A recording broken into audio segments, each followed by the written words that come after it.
Doctor P J Vincent, ഇപ്പം നമ്മൾ ഈ മൊത്തം സിനാരിയോ നോക്കുകയാണെങ്കിൽ ശത്രുവിനെ തോൽപ്പിക്കാനും കഴിയുന്നില്ല, പക്ഷേ ഏറ്റവും അടുത്ത സുഹൃത്തിനെ പറഞ്ഞു മനസ്സിലാക്കാനും കഴിയാത്ത ഗതികേടിൽ അമേരിക്ക എത്തി നിൽക്കുകയാണ്. ഈ കഴിഞ്ഞ ദിവസം രാജ്യാന്തര മാധ്യമങ്ങളൊക്കെ ഡൊണാൾഡ് ട്രംപ് നെതന്യാഹുവിനെ വിളിച്ച് സംസാരിച്ച ഒരു സംഭാഷണ ശകലം അത് റിപ്പോർട്ട് ചെയ്തിരുന്നു.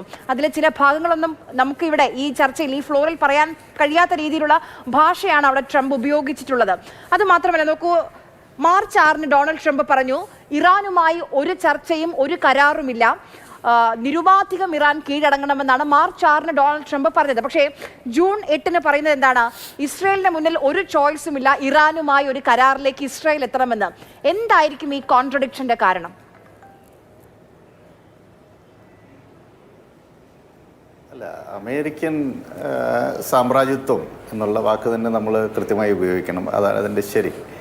അത് 1990 മുതൽ 91 ആരംഭിച്ച് 2008 അവരുടെ സാമ്പത്തികമായ സമ്പൂർണ്ണ ആധിപത്യവും ഒരുപക്ഷെ സൈനികമായ ആധിപത്യവും അവസാനിച്ചു. 2008 റഷ്യ അതിൻ്റെ വിശ്വരൂപം കാണിച്ച് തിരിച്ചു വരികയും ജോർജിയയിൽ ആക്രമണം നടത്തുകയും ചെയ്യുന്നത്. അതോടുകൂടി റഷ്യ സൈനികമായി ശാക്തീകരിക്കപ്പെട്ട് ലോകരാഷ്ട്രീയത്തിലേക്ക് തിരിച്ചു വന്നു. 2008 ദീർഘമാന്ദ്യം ആരംഭിച്ചതോടുകൂടി അമേരിക്കയുടെ സാമ്പത്തിക ഏകധ്രുവ ലോകം എന്നുള്ള സങ്കല്പവും അതുപോലെ ലോകത്തിലുള്ള സാമ്പത്തിക പ്രക്രിയ മുഴുവനും നിയന്ത്രിക്കുന്ന രാജ്യം എന്ന നിലയിലുള്ള അതിൻ്റെ സ്ഥാനവും നഷ്ടപ്പെട്ടു. ഇത് തിരിച്ചറിഞ്ഞതുകൊണ്ടാണ് ഇറാനുമായിട്ടുള്ള സംഘർഷത്തിൽ ബരാക് ഒബാമ 5 രാജ്യങ്ങളെ ചേർത്ത് P5+1 യുണൈറ്റഡ് നേഷൻസിലെ സ്ഥിരാംഗങ്ങളെയും ജർമ്മനിയെയും ചേർത്തിട്ട് പെർമനൻ്റ് 5+1 കരാറുണ്ടാക്കുന്നത്. കാരണം ഒരു അമേരിക്കയ്ക്ക് മാത്രമായി ഒരു സംഘർഷ മേഖലയിൽ ഇടപെടുവാനോ അത് പൂർണ്ണമായി പരിഹരിക്കുവാനോ കഴിയാത്ത വിധം ലോകം മാറി. അതോടൊപ്പം 2001 വേൾഡ് ട്രേഡ് ആക്രമണത്തോടു കൂടി തന്നെ institutionalised warfare, terrorist mode of warfare, അത് നോൺ സ്റ്റേറ്റ് ആക്ടേഴ്സാണ് അതവിടെ പ്രവർത്തിക്കുന്നത്. അത് പൂർണ്ണമായി ഒരു ഇൻസ്റ്റിറ്റ്യൂഷണലൈസ്ഡ് വാർഫെയറിലൂടെ അവരെ നിയന്ത്രിക്കുവാനോ എലിമിനേറ്റ് ചെയ്യാനോ പോലും കഴിയില്ല. അത് തെളിയിക്കപ്പെട്ടു. 2001 തലിബാനെ പുറത്താക്കി അമേരിക്ക അഫ്ഗാനിസ്ഥാനിൽ പ്രവേശിച്ചുവെങ്കിൽ ആ തലിബാന് തന്നെ അധികാരം കൈമാറിയിട്ടാണ് 20 വർഷങ്ങൾക്ക് ശേഷം 2021 അവിടുന്ന് പിന്നോട്ട് പോകുന്നത്. അപ്പോൾ ഈ ഒരു സാഹചര്യം വളരെ പ്രധാനപ്പെട്ടതാണ്. ഇനി നമ്മൾ ഗൾഫ് മേഖലയിലേക്ക് വരുമ്പോൾ യഥാർത്ഥത്തിൽ ആംഗ്ലോ ഇസ്രായേലി അച്ചുതണ്ടാണ് അവിടെ യുദ്ധം നടത്തുന്നത്. ലോകത്തിൻ്റെ സ്ഥിതി അങ്ങനെ ആയിരുന്നില്ല. ശീതയുദ്ധാനന്തര ലോകത്തിലെ സംഘർഷങ്ങളിൽ നാറ്റോ ആയിരുന്നു പ്രമുഖ സൈനിക സഖ്യമായി പ്രവർത്തിച്ചത്. നമ്മൾ നേരത്തെ ചർച്ച ചെയ്തതുപോലെ മെർസ്, അതായത് ജർമ്മൻ ചാൻസലറാണ് ആദ്യം പറഞ്ഞത് ട്രംപ് യുദ്ധം തുടങ്ങിയത് നാറ്റോയുമായി ആലോചിച്ചിട്ടല്ല. 2, ട്രംപിന് ഒരു എക്സിറ്റ് പ്ലാൻ ഇല്ല. ഇത് വളരെ ശരിയായ നിരീക്ഷണമായിരുന്നു. ഇന്ന് ട്രംപിൻ്റെ കൂടെ നാറ്റോ സൈനിക ശക്തി ഇല്ല. നാറ്റോ രാജ്യങ്ങൾ ഈ യുദ്ധത്തിൽ പങ്കെടുക്കുന്നില്ല. ആകെയുള്ളത് അമേരിക്കയും ഇസ്രായേലും ചേർന്ന അച്ചുതണ്ടാണ്. അവിടെ തന്നെ താങ്കൾ നേരത്തെ സൂചിപ്പിച്ചതുപോലെ നെതന്യാഹുവും ട്രംപും തമ്മിലുള്ള ബന്ധത്തിൽ ഇപ്പോഴുണ്ടായിട്ടുള്ള സംഘർഷം നമുക്കറിയാം. അപ്പോൾ യഥാർത്ഥത്തിൽ ഈ യുദ്ധം തുടങ്ങിയതോടുകൂടി വെസ്റ്റേൺ ബ്ലോക്ക് എന്നുള്ള ആ ഒരു സൈനിക സഖ്യവും ഒരു സംസ്കൃതിയിൽ ഒന്നിക്കപ്പെട്ട ജനത എന്നുള്ള ഐക്യപ്പെടലുമൊക്കെ പൂർണ്ണമായി തകർന്നിരിക്കുന്നു.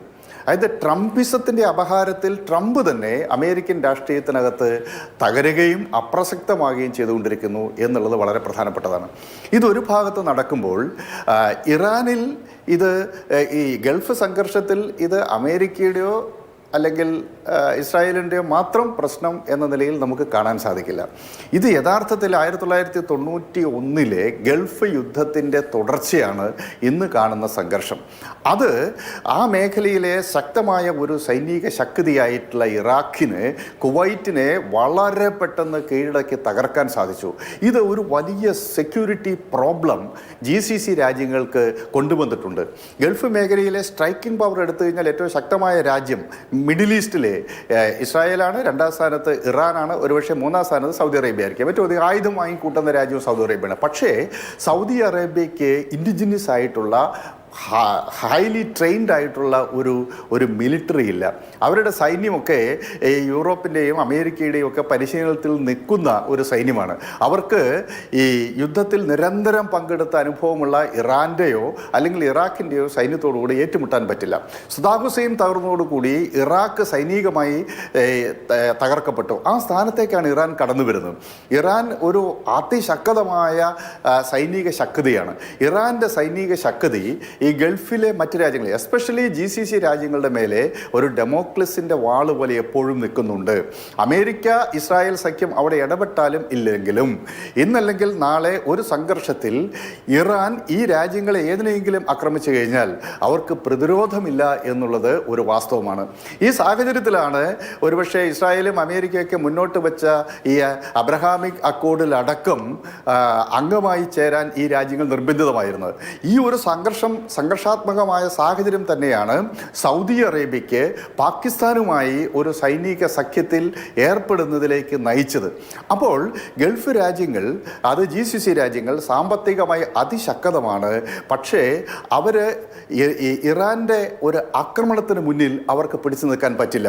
മാത്രവുമല്ല, ഹോർമൂസ് കടലിടുക്ക് ഏതു നിമിഷവും എപ്പോൾ വേണമെങ്കിലും ഇറാനെ നിയന്ത്രിക്കാൻ സാധിക്കുമെന്നുള്ളത് ലോകത്തിലെ എല്ലാ രാജ്യങ്ങൾക്കും സുനിശ്ചിതമായ കാര്യമാണ്. അത് യുദ്ധം തുടങ്ങുന്നതിന് മുമ്പും ഇറാൻ്റെ ഈ ശക്തിയെ സംബന്ധിച്ചുള്ള ധാരണ ഇസ്രായേലിനുമുണ്ട്, ഗൾഫ് രാജ്യങ്ങൾക്കുമുണ്ട്, അമേരിക്കയ്ക്കുമുണ്ട്. അത് ഒരു സംഘർഷം ഉണ്ടായാലും ഇല്ലെങ്കിലും ഇന്നല്ലെങ്കിൽ നാളെ കൂടുതൽ ശാക്തീകരിക്കപ്പെട്ട ഇറാൻ ഒരുപക്ഷെ ഹോർമൂസ് കടലിടുക്കിനെ നിയന്ത്രിച്ചേക്കാം എന്നുള്ള സാഹചര്യമുണ്ടായിരുന്നു. ഇതൊക്കെ ഈ ഗൾഫ് രാജ്യങ്ങളുടെ സ്വാഭാവികമായിട്ടുള്ള ഒരു ഭീതിയാണ്. അതുകൊണ്ടാണ് ലോകത്തിലെ ഏറ്റവും അധികം ആയുധങ്ങൾ അമേരിക്കയിൽ നിന്ന് വാങ്ങുകയും ഇറക്കുമതി ചെയ്യുന്ന രാജ്യങ്ങളുടെയും കൂട്ടത്തിൽ പ്രഥമ സ്ഥാനത്ത് സൗദി അറേബ്യ വരാനുള്ള കാരണം അതാണ്. പക്ഷേ ഇതുകൊണ്ടൊന്നും ആ രാജ്യങ്ങൾക്ക് സമ്പൂർണ്ണമായ സുരക്ഷിതത്വം കിട്ടാൻ സാധിക്കില്ല. ഇവിടേക്കാണ് അമേരിക്ക പടിപടിയായി പിൻവാങ്ങിയാൽ ആര് അവർക്ക് സൈനിക കുട നൽകും എന്നുള്ളതാണ്. അവിടെയാണ് ഈ അബ്രഹാമിക് കരാറിലൂടെ ഇസ്രായേലുമായി ഉണ്ടാക്കുന്ന ഈ സൈനിക സഖ്യത്തിലൂടെ ഈ രാജ്യങ്ങൾക്ക് സുരക്ഷിതത്വം പ്രദാനം ചെയ്യാൻ സാധിക്കും എന്നുള്ളത്. അപ്പോൾ ഈ ഇറാൻ്റെ തകർച്ച ആംഗ്ലോ അമേരിക്കൻ അച്ചുതണ്ടിന് മാത്രമല്ല ഗൾഫ് രാജ്യങ്ങൾക്ക് കൂടി ഒരു പക്ഷേ താല്പര്യമുള്ള കാര്യമായിരുന്നു. അതോടൊപ്പം ഒക്ടോബർ 7 2023 ഉണ്ടായിട്ടുള്ള ആക്രമണം, അത് യഥാർത്ഥത്തിൽ ഇസ്രായേലിൻ്റെ ഒരു പെർസ്പെക്റ്റീവിൽ നിന്ന് ആലോചിച്ച് കഴിഞ്ഞാൽ അത് ഇറാൻ മുന്നോട്ട് വെച്ചൊരു യുദ്ധമാണ്. ഹമാസ് മാത്രം നടത്തിയിട്ടുള്ള ഒരു ആക്രമണമല്ല. ഹമാസ് ഒരു പ്രതിരോധ പ്രസ്ഥാനമാണ്, ഫലസ്തീനിയൻ വിമോചന പ്രസ്ഥാനത്തിൻ്റെ ഗണത്തിൽ പെടുത്തേണ്ടുന്ന ഒന്നാണ്. പക്ഷേ ഹമാസിന് അങ്ങനെ ഒരു ആക്രമണം നടത്താൻ സാധിച്ചത് ഇറാൻ്റെ പിന്തുണ ഒന്നുകൊണ്ട് മാത്രമാണ്. മാത്രവുമല്ല, തുടർന്ന് ഗസ യുദ്ധം ആരംഭിച്ചപ്പോൾ ഇറാൻ നേരിട്ടിടപെട്ടില്ലെങ്കിലും ഹിസ്ബുള്ളയും അതുപോലെ ഹൂത്തികളും ഇറാഖിലുള്ള റെസിസ്റ്റൻസ് ഫ്രണ്ട് അടക്കമുള്ള ഇറാനുമായി ബന്ധപ്പെട്ട് നിൽക്കുന്ന പ്രോക്സികൾ പൂർണ്ണമായി ഇസ്രായേലിനെതിരായിട്ട് അണിനിരക്കുകയും ചെയ്തു. അപ്പോൾ ഇസ്രായേലിനെ സംബന്ധിച്ചിടത്തോളം യഥാർത്ഥത്തിൽ ഒക്ടോബർ 7 2023 ഒരു ഇറാൻ്റെ ഉൽപ്പന്നമാണ്. അതാണ് അതിലെ ലളിതമായ സമവാക്യം. ഇന്ത്യയിലേക്ക് ഒരു ഭീകരാക്രമണം ഉണ്ടാകുമ്പോൾ നമ്മൾ അതിർത്തി കടന്ന് ബോംബ് ചെയ്യുന്നതിന് സമാനമായ ഒരു സാഹചര്യമുണ്ട്. അതുകൊണ്ട് ഇസ്രായേലിനെ സംബന്ധിച്ചിടത്തോളം ഇറാനെ അസ്ഥിരീകരിക്കേണ്ടതും ഇറാൻ്റെ പ്രോക്സികളെ തകർക്കേണ്ടതും അവരുടെ സുരക്ഷിതത്വത്തിന് അനിവാര്യമാണ്. അത് പറയുമ്പോൾ തന്നെ ഇസ്രായേൽ എന്ന് പറയുന്ന രാജ്യത്തിൻ്റെ നിലനിൽക്കാനുള്ള അവകാശത്തെ പോലും നമ്മൾ സംശയത്തോടു കൂടി കാണേണ്ടതാണെന്നുള്ള കാര്യത്തിൽ ഒരു സംശയവുമില്ല. ഇസ്രായേൽ അവിടെ ചെയ്തുകൊണ്ടിരിക്കുന്നത് സാമ്രാജ്യത്വത്തിൻ്റെ അമേരിക്കയുടെ ഔട്ട് പോസ്റ്റ് എന്ന നിലയിലാണ്. എങ്കിലും ഒരു ഇസ്രായേലിൻ്റെ പെർസ്പെക്റ്റീവിൽ നോക്കിക്കഴിഞ്ഞാൽ അവർക്ക് ഇറാൻ അൺലീഷ് ചെയ്തിട്ടുള്ള ഒരു യുദ്ധമാണിത്. അപ്പോൾ അതിന് ഇറാനെ ആക്രമിക്കാതെ അവർക്ക് മുന്നോട്ട് പോകാൻ പറ്റില്ല. ഈ ഒരു നാഷണലിസ്റ്റ്, ഈ ഒരു അൾട്രാ നാഷണലിസ്റ്റ് പെർസ്പെക്റ്റീവ് ഇറാൻ്റെ രാഷ്ട്രീയത്തിൽ ശക്തമായി വന്നു. ഇതാണ് ബെൻ ഗിവറും ഇസ്രായേൽ കാട്സും അടക്കമുള്ള അതിതീവ്ര സയനിസ്റ്റുകൾ ഇസ്രായേലിൽ പറഞ്ഞു വെച്ചത്. ഇതിന് ഇസ്രായേൽ ജനതയുടെ മാത്രമല്ല ലോകത്തെമ്പാടുമുള്ള അതിതീവ്ര സയനിസ്റ്റുകളുടെ പിന്തുണ കൂടി ലഭിച്ചു എന്നുള്ളതാണ്. അപ്പോൾ ഈ ഒരു കോണ്ടസ്റ്റിലാണ് ഇസ്രായേൽ ഈ യുദ്ധം മുന്നോട്ട് കൊണ്ടുപോകുന്നത്. അമേരിക്ക പക്ഷേ ഈ ഒരു യുദ്ധം മുടങ്ങാതെ പരിഹരിക്കുക എന്നതായിരുന്നു യഥാർത്ഥത്തിലൊരു സൂപ്പർ പവർ എന്ന നിലയിൽ ചെയ്യേണ്ടത്. അത് ചെയ്യുന്നതിന് പകരം ഇറാനെ ആക്രമിച്ചുകൊണ്ട് തകർത്തേക്കാം എന്ന് ജോസഫ് സാറ് പറഞ്ഞ കാര്യം, ഇതിപ്പോൾ ഉടനെ തന്നെ ഇറാനെ അങ്ങ് തവിടുപൊടിയാക്കിയേക്കാം എന്ന് വിചാരിച്ച് യുദ്ധം തുടങ്ങി. പക്ഷേ ആ യുദ്ധത്തിൻ്റെ ഗതി മാറ്റിയത് യഥാർത്ഥത്തിൽ ഇറാൻ്റെ കാൽക്കുലേഷൻസ് അല്ല, മറിച്ച് റഷ്യയുടെയും ചൈനയുടെയും ശക്തമായ പിന്തുണയാണ്. റഷ്യ കൂടുതൽ ശാക്തീകരിക്കപ്പെട്ടത് മനസ്സിലാക്കാൻ ഒരുപക്ഷെ രാജ്യങ്ങൾക്ക് കഴിഞ്ഞില്ല. ഇന്ന് റഷ്യ ഉക്രൈൻ യുദ്ധത്തിൽ റഷ്യ വിജയത്തിലേക്ക് അടുക്കുകയാണ്.